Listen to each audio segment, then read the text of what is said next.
Buenas tardes, hoy estaremos conversando con Merlín Chambi de la Biblioteca de Merlín, quien además es profesor, historiador, egresado de la carrera de Historia de la Universidad Nacional Federico Villarreal. Tú estás muy orgulloso además, y además de haber estudiado historia pura, no educación en historia, sino historia pura. Yo creo que es una diferencia necesaria de hacerse, ¿no? Porque a veces la gente piensa que profesor e historiador es lo mismo, aunque también tengo un conflicto con respecto a llamarme historiador. Yo tengo la idea de que el historiador es una persona que produce historia. En mi caso yo soy más un difusor. Que yo diría que también es una manera un poco distinta quizás de hacer historia, ¿no? Un difusor, claro, también es producción de otro tipo, ¿no? O sea, transformar a veces ese material histórico en... Tiene su propia complejidad.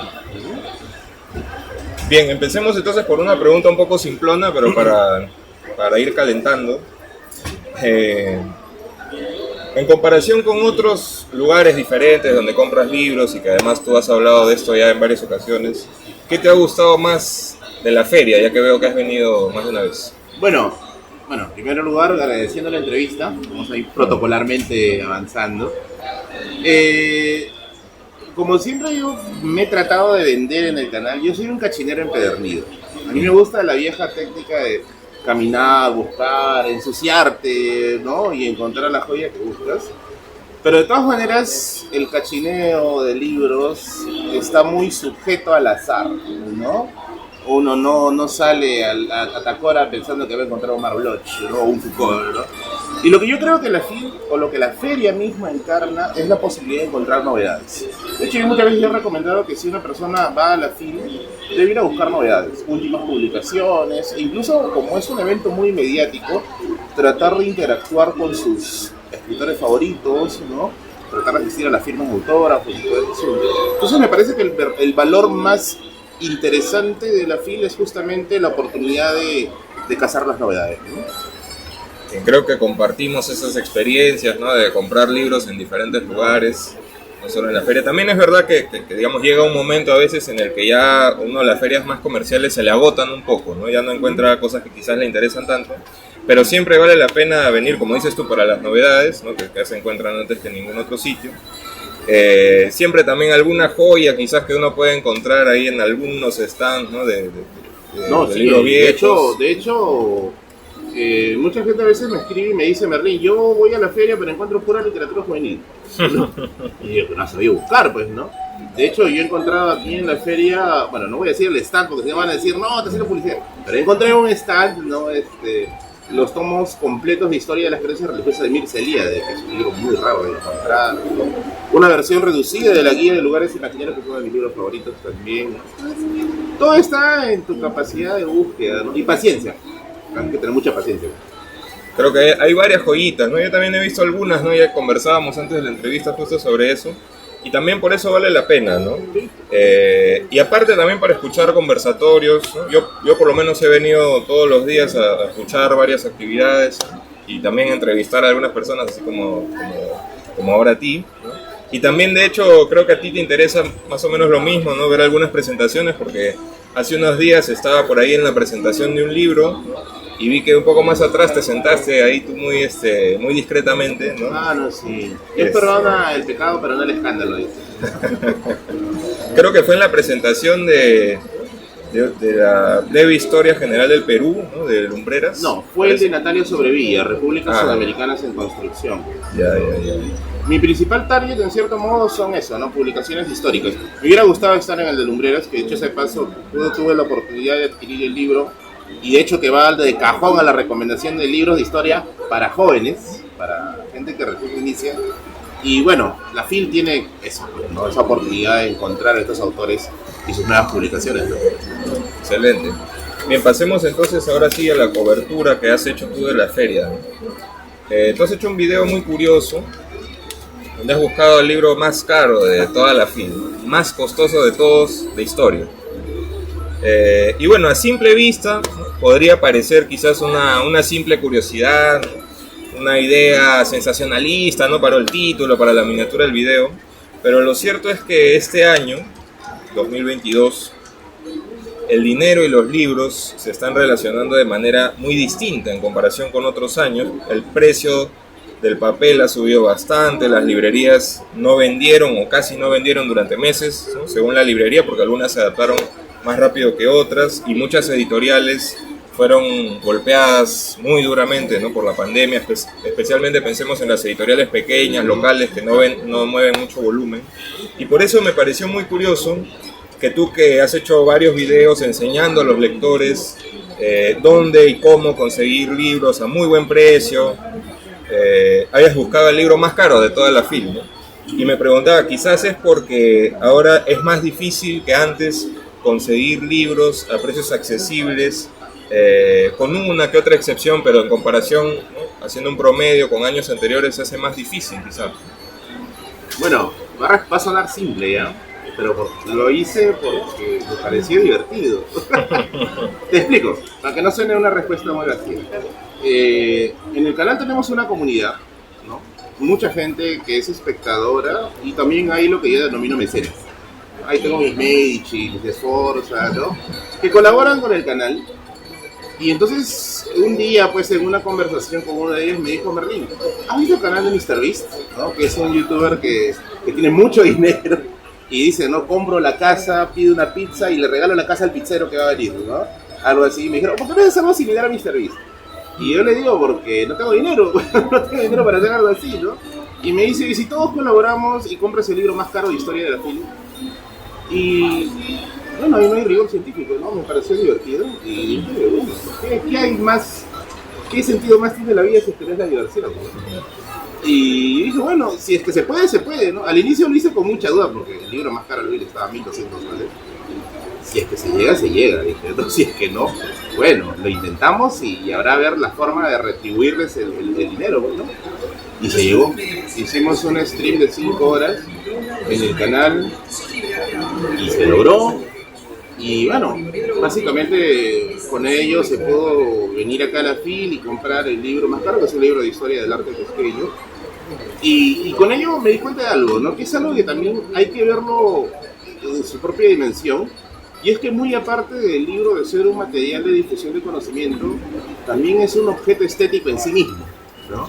Atrae muchos coleccionistas o muchos fetichistas del libro, ¿no? Que pueden tener un libro que perfectamente ya explica lo que uno quiere saber, pero quiere una mejor edición, ¿no? Algo más bonito, algo más bello, quizá con otra introducción, el prólogo de tal, ¿no? Entonces hay un culto alrededor del libro y que, bueno, en ese stream tratamos de hacerlo lo más evidente posible y se logró, ¿no? Y se logró. Debo decir que estoy muy agradecido con mi comunidad y que fue una hazaña, creo, del canal, pero evidentemente ese libro también tiene que ser retribuido, ¿no? Y en algún momento se va a crear contenido a partir de ese libro.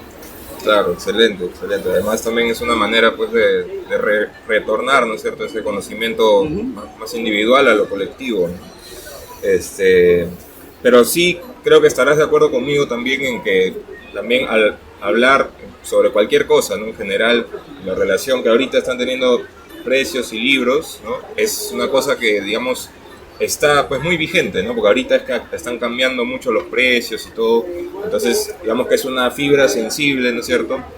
Aparte del hecho de que por supuesto fue muy divertido y todo, pero también, digamos, es un tema que particularmente atañe este año, ¿no es cierto? Claro. 2022, el precio de los libros, ¿no? Es particularmente importante. Por eso es que también segmentamos la compra de libros, ¿no?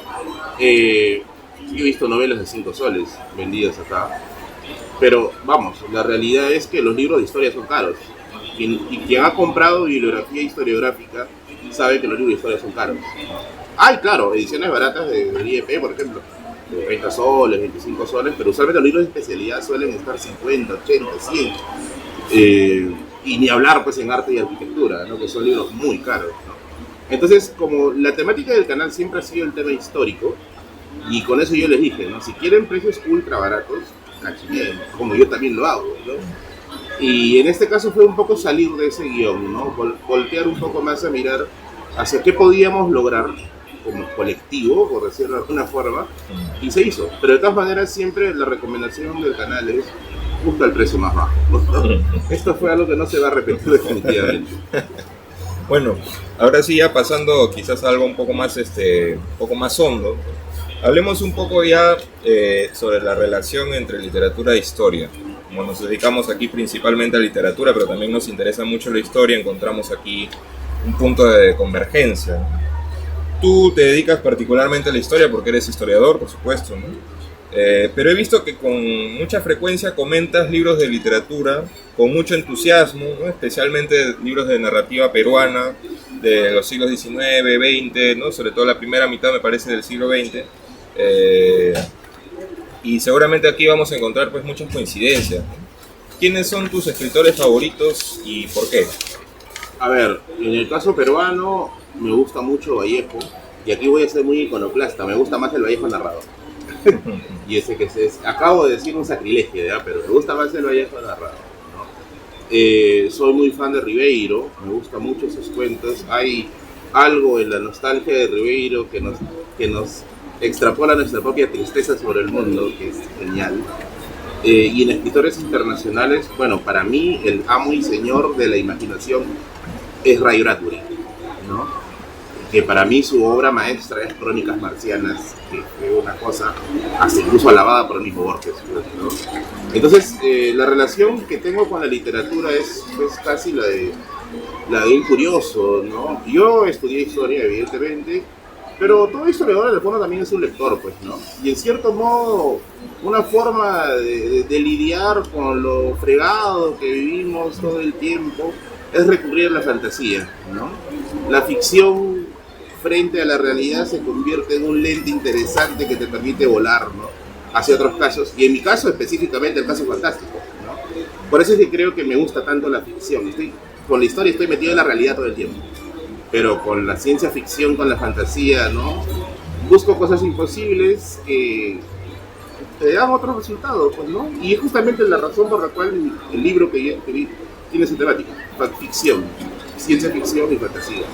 Y desde el punto de vista del historiador, aunque ya me has dicho que tienes tus reservas, ¿no? Pero desde ese punto de vista que tienes tú, habiendo estudiado historia y dedicándote a ello, ¿cómo entiendes la relación entre historia y literatura, o más particularmente, si es que deseas abordarlo así de manera más particular, entre la historia del Perú y la novela peruana? Y ahí permíteme una pregunta que va añadida a esa, ¿no? Si es que tú pondrías a la literatura como una manifestación meramente ejemplificadora o funcional para entender la historia, o si crees que, como dijo Balzac, en esta cita pues muy famosa, ¿no? Que además Vargas Llosa lo utilizó como epígrafe al inicio de Conversación en la Catedral, que la novela es la historia privada de las naciones. Mira, yo creo que la literatura es una radiografía del tiempo que le toca vivir al autor. Esto me quedó a mí más claro, por ejemplo, hace unas semanas yo llevé un taller de historia con Natalia Sobrevilla en el LUM, y yo le hice una pregunta que me hace mucha gente al canal, ¿no? Le pregunté si un texto literario puede ser considerado como fuente histórica. Y la respuesta de Natalia me gustó, me dijo que sí, pero hay que entenderlo. ¿En qué sentido? En el sentido de que un autor escribe con una intención.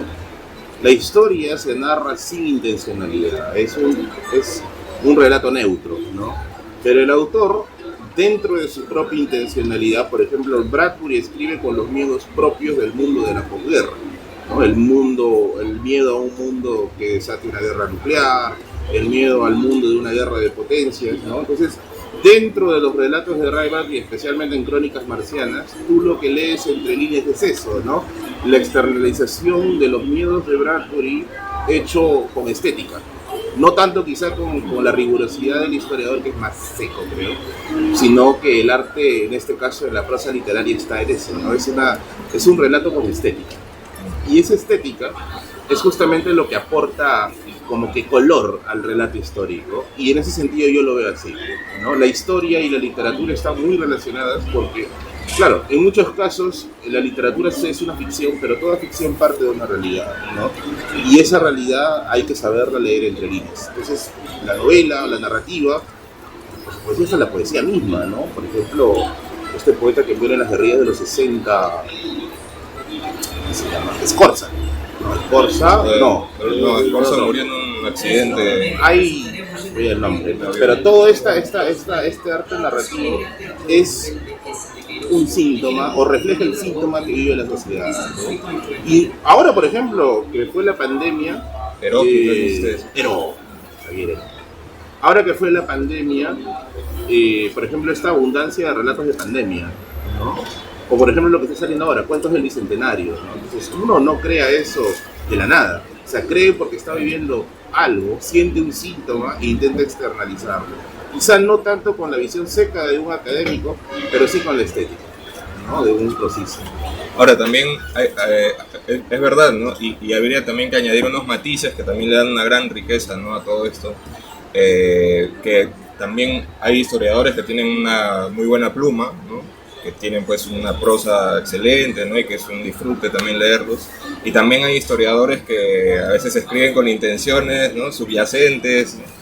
Entonces, y al mismo tiempo también hay literatura pues que es más histórica, ¿no? O más exacta, o menos ficcional, si es que cabe el término, ¿no? Mira, Entonces, eso es lo que has tocado de fibra, ¿eh? De hecho hay una mecha bien fuerte entre los historiadores sobre qué tanto la literatura puede ser fuente. Te cuento así rapidito una chiquita, ¿ya? Hay un libro muy bueno que ya está agotado que se llama Contrahistoria del Perú, que son ensayos contrafácticos de la historia. O sea, ¿qué hubiera pasado si Manuel Pardo no moría? ¿Qué hubiera pasado si San Martín no proclamaba la independencia? Me acuerdo cuando se presentó ese libro, uno de los lugares que se presentó fue la Villarreal. El mundo académico de la Villarreal estaba dividido. Había la mitad de docentes que decían, eso no es historia, eso es literatura, ¿no? Y la otra mitad decía, no, sí es historia. Y ponían, por ejemplo, a Basadre, ¿no? Basadre escribe en El azar y la historia también intentos, rezagos, ¿no? Por ahí del efecto del azar en la trama histórica, ¿no? Entonces, es como que una mecha que está hasta el día de hoy, ¿no? Yo particularmente yo creo que sí. Yo creo que sí puede ser contado, pero nuevamente leyéndolo bastante bien entre líneas, ¿no? bien, muy interesante. Bueno, ya pasando un poquito a otro tema, aunque esto quedó interesantísimo, quizás en alguna otra ocasión continuaremos ese asunto tan importante además. Eso es relevante, ¿ah? Porque, mira, uno te corta ahí. Sí, sí, sí. Las conferencias de historia están vacías, lamentablemente. Te le dice a alguien que haya conferencias de historia, ¿ya? Claro, hay comunicadores muy buenos, historiadores que tienen habilidad de comunicación muy buena, y hay otros que son muy eruditos, pero quizás ese problema de la comunicación es gravitante. Por ejemplo, en una conferencia de la cual no habían ni 10 personas, yo me enteré una de las cosas más alucinantes que yo no sabía en el colegio, estaba en primer ciclo de universidad, y era de que durante la época del virreinato, las peores cárceles eran las panaderías. Y eso, a ver si hablan de colegio, me lo explican, ¿no? Y yo decía, ¿cómo yo puedo llegar a enterarme de eso? Ah, bueno, o bien en una conferencia académica que es un tanto pesada, o bien comprando un libro del autor, pero que también su prosa es bien densa, ¿no? Entonces, ¿cómo haces? Pero a la gente le gustaría enterarse de eso. ¿Cómo haces para anexar esto al imaginario popular, a la mentalidad colectiva? Entonces ahí el problema es lo comunicativo, ¿no? Y eso también es algo que la academia debe plantearse, ¿no? El uso de nuevas estrategias comunicativas, porque a veces hay como que este recelo que ya casi roza con el esnovismo, ¿no? Sí. Y ese es algo, creo que yo que sí debe desarrollarse con más tiempo. Sí, precisamente yo quería comentarte sobre ese tema, ¿no? Sobre la actividad, ¿no? del quehacer histórico, ¿no? De los historiadores, ¿no? Porque, bueno, parto, digamos, haciendo un paralelo, ¿no? Este año se han juntado dos eventos, digamos, ya que estamos en la feria, ¿no? Uno, que la feria está regresando a ser como antes, ¿no? La Feria Internacional del Libro, presencial, etcétera, después de que en 2020 y 2021 no lo fue. Uh-huh. Y dos, que este año se están juntando todos los aniversarios. Este es el año de los aniversarios. Claro. De publicaciones de libros muy importantes en realidad en todo el mundo, pero si nos fijamos exclusivamente en el Perú también hay un montón de aniversarios, ¿no? Mira, solo para empezar voy a enumerar algunos. Y bueno, con el primero nomás ya debería ser suficiente, ¿no? Este año se cumplen 100 años de la publicación de Trilce, de César Vallejo, ¿no? Yo estoy muy pendiente de eso también porque mi tesis justamente es sobre Trilce, ¿no? Entonces he visto algunas publicaciones sobre Trilce o ediciones nuevas de Trilce, pero contadas, ¿no? Después, ahí te comento algunas, ¿no? Y quizás tú también puedes darme tu valoración. El año pasado, 2021, se ha publicado una reedición de Historia de Garabombo el Invisible de Manuel Esforza. Es una novela que en realidad está cumpliendo este mismo año, ¿no? O sea, 2022 ya, no el año de la publicación de esta reedición que ha sido el año pasado, sino este año está cumpliendo medio siglo de su publicación, ¿no? 1972. Y ese libro de Scorza es totalmente vigente hasta el día de hoy. Justamente, ¿no? Y ayer estuve en la presentación de una reedición también, ¿no? Así como Scorza también está vigente, ¿no? Una reedición de País de Jauja, de Edgardo Rivera Martínez, ¿no? Otra novela que también muestra su vigencia, porque es una reedición, así como la de Scorza, ¿no? Una vez más la vigencia de estas novelas. Y esa novela, País de Jauja, está cumpliendo ya casi, bueno, el próximo año, ¿no? 2023 va a cumplir ya cuántos, ¿no? Está cumpliendo 30 años, ¿no? 30 años, pues se publicó en los 90, 93 me parece. Entonces 30 años de esa novela. Y así podríamos continuar, ¿no es cierto? Enumerando aniversarios importantes, ¿no? En la literatura peruana, ¿no? Uno importantísimo, ¿no? Que acá lo tenía anotado y casi se me olvida. Que el año pasado, que además ha sido año del Bicentenario, ¿no? O sea, mayor ocasión, se han cumplido 80 años de la publicación del Mundo es Ancho y Ajeno. Y bueno, ahora aprovecho para decir, ya que me has dicho que te gusta mucho Ribeiro, ¿no? Que bueno, que también se cumple medio siglo, ¿no? De la publicación en realidad de dos colecciones, ¿no? Que estaban inéditas hasta la publicación de la primera edición que hizo Carlos Milla Batres de La Palabra del Mudo, ¿no? En esa primera edición que salió hace medio siglo, ¿no? Y ahí estaban dos colecciones que estaban inéditas, ¿no? Hasta la publicación de esa primera edición de La Palabra del Mudo, que son El Próximo Mes de Nivelo y Los Cautivos, ¿no? Y en esa colección Los Cautivos, que estaba inédita, hay algunos cuentos excelentes, ¿no? Algunos de mis favoritos también, que no sé si a ti te gustarán también, ¿no? Por ejemplo, Reader y el Pisapapeles está en Los Cautivos, La Estación del Diablo Amarillo también está en Los Cautivos, y uno que para mí está entre los 10 mejores quizás de Ribeiro, ¿no? Nada que hacer, Monsieur Baruch, ¿no? A mi juicio uno de los son mejores. cuentos bien underground de Ribeiro, ¿eh?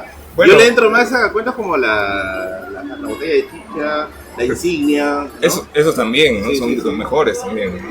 Sí, sí, Pero sí. fíjate, medio siglo de La Palabra del Mudo, y aprovecho antes de pasar a tu respuesta, ¿no? Con una nota de algo que yo hasta hace poco no sabía, ¿no? Y que lo he descubierto leyendo la biografía que ha hecho Jorge Coaguila, ¿no?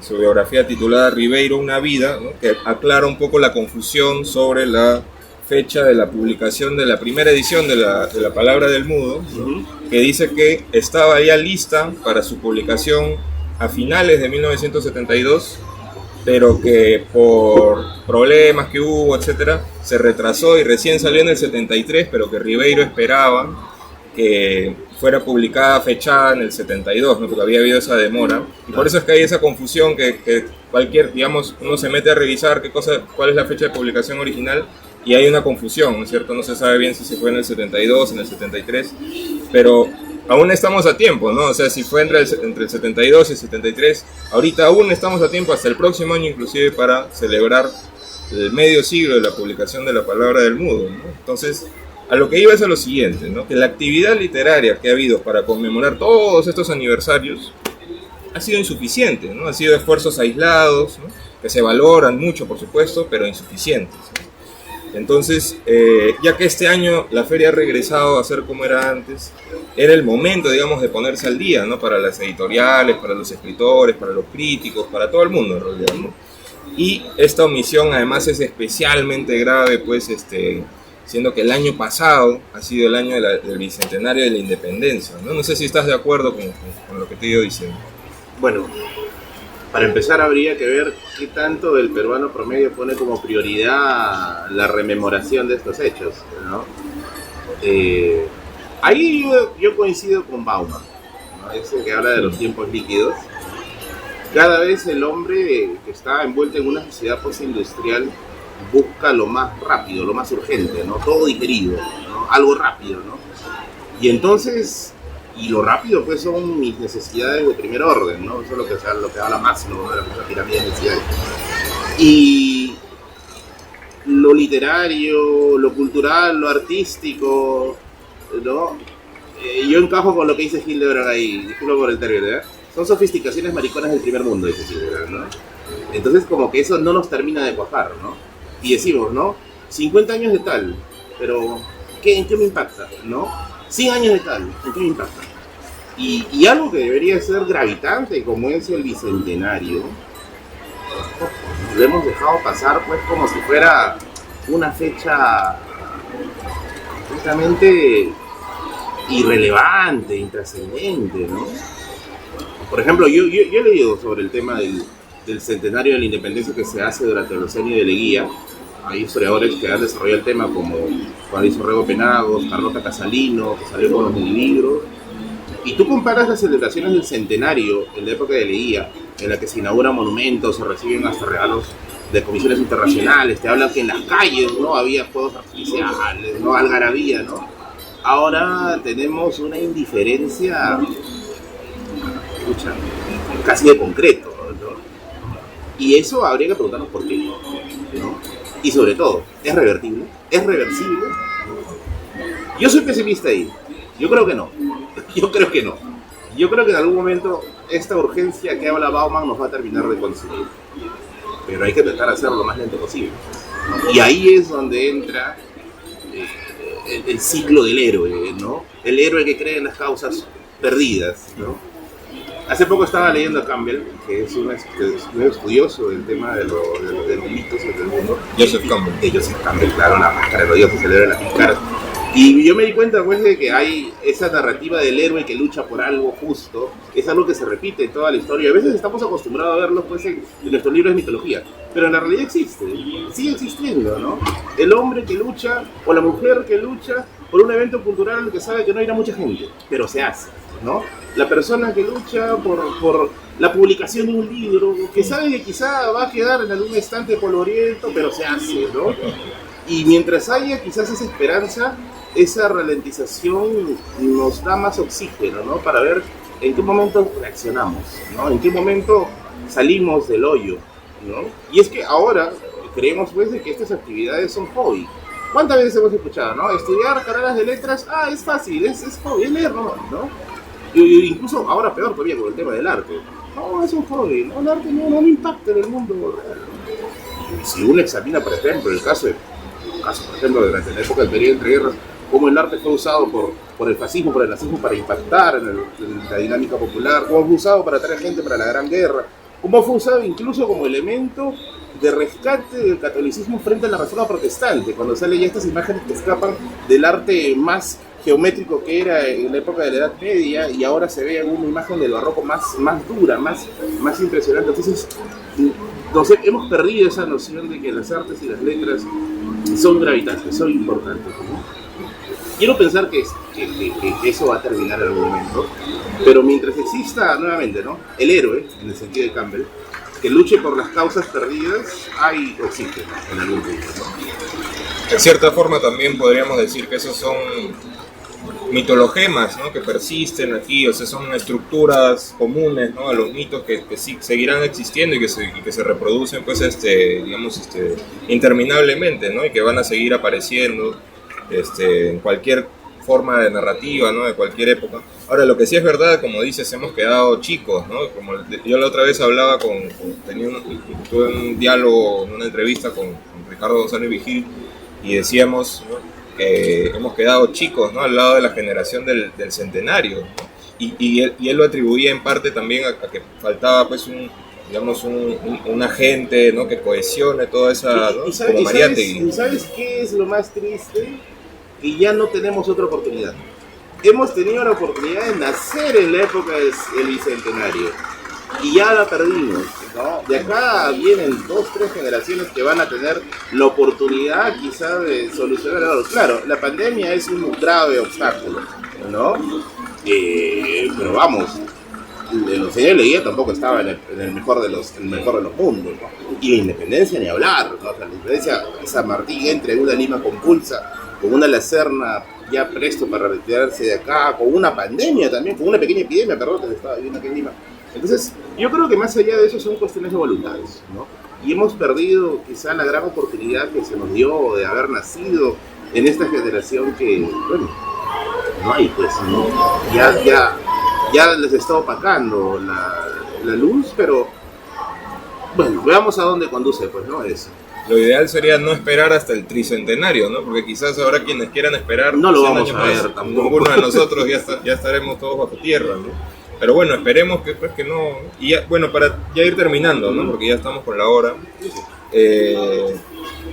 Tú eres historiador, aunque me has dicho ya las reservas que tienes, pero además eres profesor de historia. Y bueno, estarás conmigo en que, si bien es cierto que en el centenario también corresponde homenajear, por ejemplo, a escritores importantes, ¿no? Yo voy a ser pues el primero, ¿no? Porque como estudio eso, primero en estar de acuerdo con esa afirmación, ¿no? Pero el centenario, el bicentenario en esta ocasión es el bicentenario de la independencia. Entonces es un evento pues propiamente histórico, ¿no?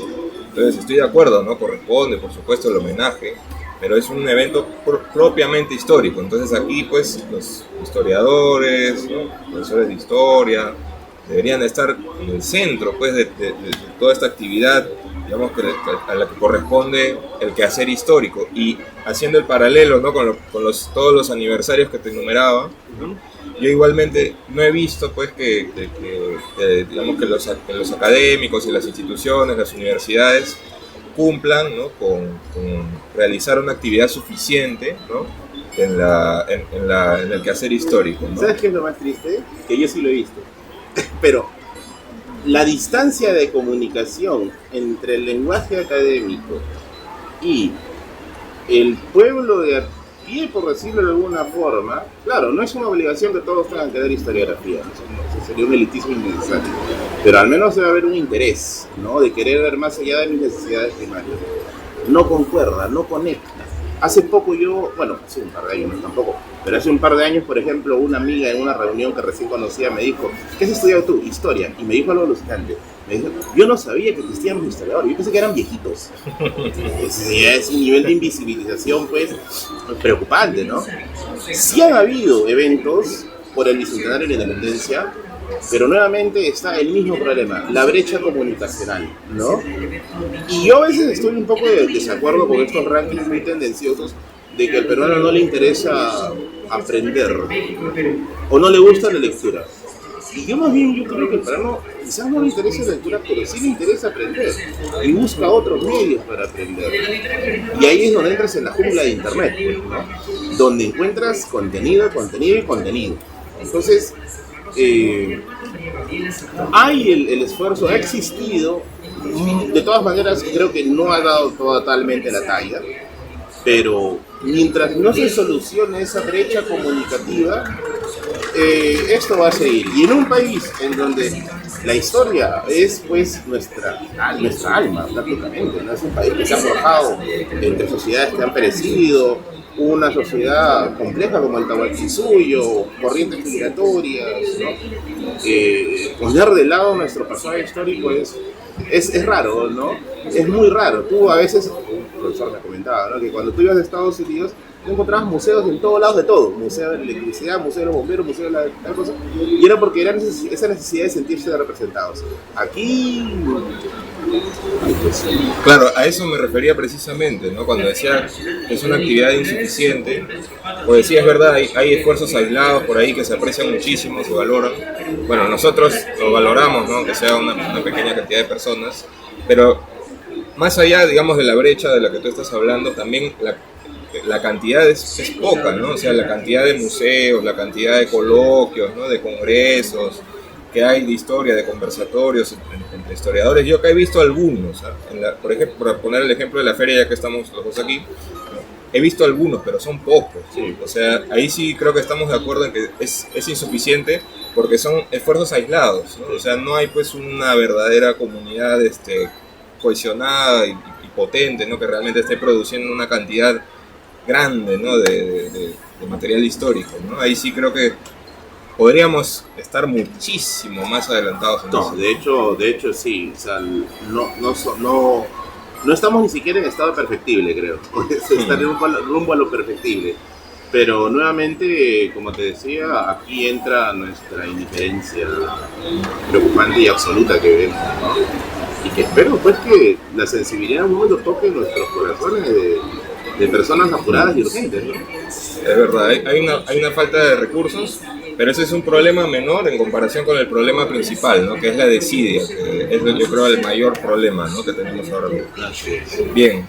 Bueno, la verdad es que podríamos pues estar aquí hablando de historia, de literatura durante horas, pero tenemos poco tiempo. Tú ahora tienes que presentar a continuación el libro de un amigo muy estimado, Luis Enrique Camp, ¿no? Que ya, bueno, yo lo conozco hace tiempo y además ya está presentando 2 libros este año. Yo lo he entrevistado por uno y más tarde lo voy a entrevistar por el otro, además 2 libros de historia, entonces ahí tú estarás muy... Creo que sacó el corresponsal del Huáscar, sí. Ahora una nueva edición y ahora, bueno, está con Dicho en el Perú. Sí, una segunda edición, una de las crónicas de Julio Octavio Reyes sobre el Huáscar, y que de hecho le hice una entrevista sobre ese libro que ha estado muy interesante porque ha ido más allá, digamos, del contenido inclusive del libro, ha comentado algunas cosas más sobre la investigación que ha hecho, etcétera, y ahora también hablaré con él sobre este libro que está sacando también de historia, Dicho en el Perú, se titula, ¿no? Relacionado con su podcast, ¿no? De historia que también está haciendo. Bien, entonces mucha suerte pues con esa presentación y quizás en el futuro podremos hacer alguna colaboración, quién sabe, ¿no? O algo por el estilo. Todo, mientras sea con tiempo, todo se puede. Por supuesto. Ya hablaremos pues de literatura peruana y seguramente también de historia. Muchas gracias, Martín. Ha sido un gusto. Encantado. Un gusto.